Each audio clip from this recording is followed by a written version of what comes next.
Salut. Salut. Ici on est au Cartel, je vais te laisser te présenter et nous présenter ce lieu. Alors le Cartel, c'est une grande maison, un grand lieu de vie engagé dont je te parlerai plus ensuite. Et moi, du coup, je m'appelle Marie Lamy, j'ai 19 ans et j'ai créé ce lieu avec ma grande sœur, mon papa et mon grand frère. Et on a ouvert il y a 1 mois et demi. Mais c'est quoi ce lieu justement alors ?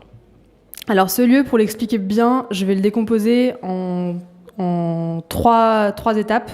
Donc on a le bar au rez-de-chaussée qui est un bar hybride. Donc ça veut dire la journée coffee shop avec des produits artisanaux, locaux, bio, issus de circuits courts majoritairement, donc des lattés, des jus artisanaux, etc. Et le soir, on passe du coup en mode bar à cocktail. Donc on a un barman qui s'appelle Guillaume qui bosse avec nous, qui est top, qui nous a fait une carte de cocktail création juste incroyable à tester. Ensuite, il y a du coup le premier étage qui est un espace cours et atelier. Donc cet espace-là, c'est un espace où on fait des cours et des ateliers autour du bien-être et de l'art. Donc bien-être et art, ça peut être peinture, ça peut être yoga, ça peut être broderie, ça peut être plein de trucs différents. Après, il va y avoir d'autres événements autour de la sensibilisation à la cause environnementale, enfin plein de trucs qui nous tiennent à cœur. Et on a beau être une entreprise, on a quand même pas mal d'engagements, notamment solidarité avec le quartier, l'économie locale, l'environnement, le féminisme, voilà. Donc ensuite, on a le deuxième étage où il y a 7 différentes petites pièces, donc 7 ateliers d'artistes qui sont du coup en résidence chacun. Donc là, on est dans l'atelier de Nicolas, par exemple, NKL. Je ne sais pas si on voit un petit peu ses œuvres derrière moi. Et du coup, donc ces 7 ateliers sont voués à bouger assez souvent. Et nous, le but des ateliers, ça va être de créer une sorte d'univers hyper immersif autour de l'artiste, de sa démarche et de ses œuvres d'art, pour pouvoir comprendre en fait ce qui se cache derrière l'œuvre, à savoir du coup l'artiste, sa démarche, sa technique, etc. Pourquoi avoir repris l'association La Taverne Gutenberg et décidé de la transformer en une entreprise privée qu'est le Cartel ? Alors en fait, la Taverne Gutenberg, c'était une asso nomade du coup qui a bougé un petit peu à droite à gauche, qui a été créée par mon grand frère Henri Lamy et sa femme, donc ma belle-sœur Maya Daboville.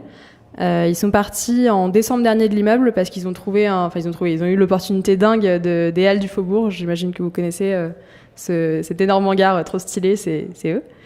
Et du coup, eux, ils sont partis, ils étaient en format associatif, donc leur but c'était de diffuser l'art au plus grand nombre, de créer du lien social. Et nous, dans notre projet, et puis dans ce qu'on voulait faire, dans l'ampleur aussi qu'on voulait donner à notre projet, il fallait que ce soit une entreprise. Et il fallait qu'on puisse avoir les moyens et être indépendant, être autonome aussi par rapport aux subventions, etc. Donc c'est déjà pour ça qu'on a fait ça, et puis aussi pour pouvoir nous payer sans forcément avoir trop de mal, même si en fait c'est très difficile quand même. Moi, c'était un peu ma question. Ça fait 1 mois et demi que le Cartel a ouvert. Comment ça se passe ? Ça se passe très bien dans le sens où on a vraiment des excellents retours, donc ça on est vraiment très contents. Après il faut le temps que la récurrence s'installe, que les gens comprennent qu'on est ouvert, que les gens nous connaissent aussi, donc c'est pour ça qu'on est content d'avoir un mot à dire et de pouvoir parler un petit peu de nous aujourd'hui. Mais du coup ça se passe très bien concrètement, on a des très bons retours, mais on attend quand même un petit peu plus de monde je pense en septembre. En plus on va faire partie de la Biennale d'art contemporain en septembre, donc ça va nous ramener un petit peu de monde et voilà. Tu as parlé de l'engagement de Gutenberg, c'était de faire connaître l'art.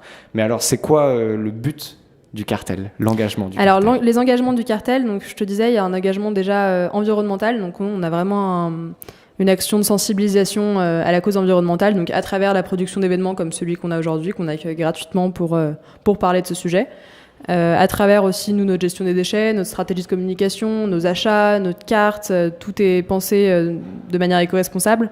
Et à travers aussi certaines actions qu'on va faire, par exemple de sensibilisation prochainement dans le quartier, de végétalisation aussi dans le quartier.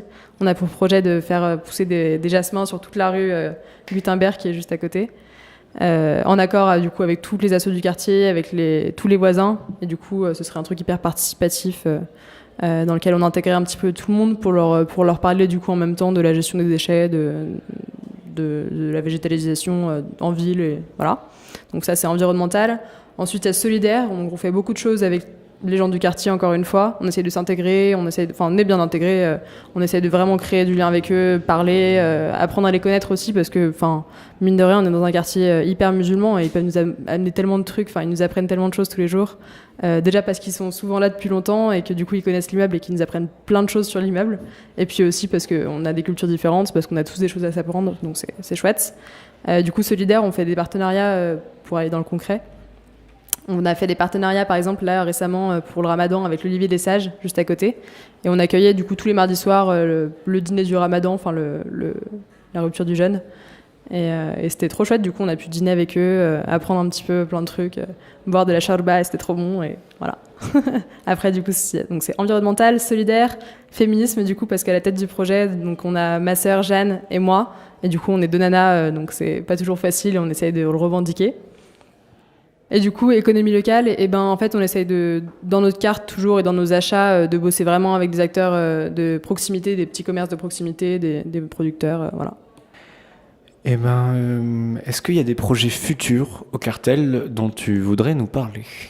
Alors, des projets, je te disais qu'il y a la Biennale d'art contemporain en septembre. Donc ça, c'est un projet réel, concret. Après, quand on me parle de projet, moi, j'aime bien parler de rêve aussi. Et en rêve, on aimerait bien, si un jour ça marche vraiment bien, réinvestir tout l'argent qu'on aura fait et le mettre dans des travaux pour faire, pourquoi pas, une boîte de nuit en sous-sol.